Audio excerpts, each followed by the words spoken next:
Runner reached the end of the line. The commuter train is costing taxpayers more than ever to operate, and barely anyone rides it. But one government leader has some big ideas to fix the problem. He says when it comes to the rail runner, failure is not an option. Dean Staley is on special assignment. 5 years after it carried its first passengers, the rail runner is fast becoming an expensive, underused symbol of government waste.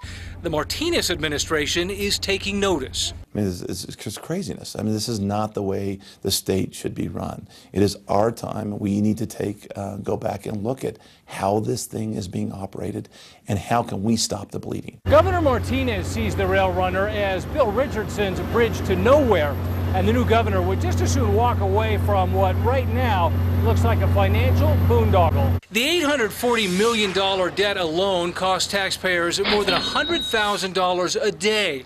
That's not counting operating costs of about $68,000 a day, all for 2,500 daily riders who in total pay about $9,000 a day to ride the rails. Los Ranchos Mayor Larry Abraham agrees the numbers don't add up. You can't have $1 billion invested and only have 2,200 riders that are really, getting any benefit from it. But as talk grows of reducing service, maybe even mothballing the train, Abraham is saying the opposite. He wants to grow ridership by expanding service, running more trains more often, maybe even creating an express train.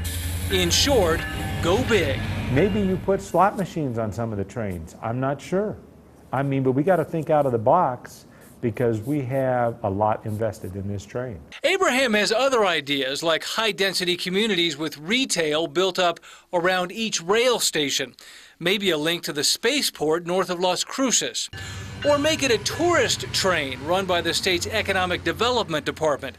Abraham is trying to gather all of the players around the table to brainstorm a solution. I think I can do a great service to the state of New Mexico if I can figure out with a group of people how to make this train viable and how to turn it into a positive asset for the state. The train is ours, the debt is ours. How are we going to make this successful and sustainable? And I think we can. There are those who would propose, hey, just send us a few more checks, a few more bailouts, and we're going to spend our way out of this problem. We're going to continue to grow this thing, and by spending money, we're going to fix it. That's not the case. On special assignment, Dean Staley, KRQE News 13. A spokesperson for the rail runner insists the train is still a good idea and a good deal for taxpayers, and that changes in the service have solved the budget shortfall for the next 12 months. And